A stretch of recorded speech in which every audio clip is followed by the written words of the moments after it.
DTI, hinigpitan pa ang monitoring sa mga ibinebentang school supplies mahigit isang linggo bago ang pasukan. Narito ang report.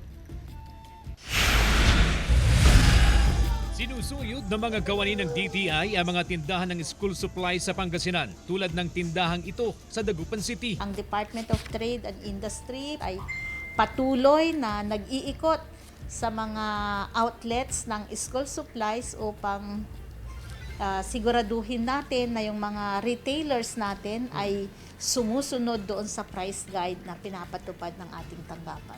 Naglabas na ang DTI ng panibagong gabay sa pamimili ng school supplies para sa school year 2025-2026. 8 basic school supplies ang mahigpit na binabantayan ng ahensya, kabilang ang notebook, pad paper, lapis, ballpen, crayons, pantasa at rulers. Pasok naman daw sa price guide ang mga ibinebentang produkto ng pinuntahang outlet ng DTI kanina. Ngayong taon, kabuuang 195 na stock keeping units o SKUs ng school supplies ang isinumite ng mga manufacturer at retailers. Tumaas ito ng 22 SKUs kumpara sa 173 noong nakaraang taon. Ibig sabihin, mas maraming brand ang pagpipilian ng mga customer. Marami na pong bumibili, third week ng May, marami na po.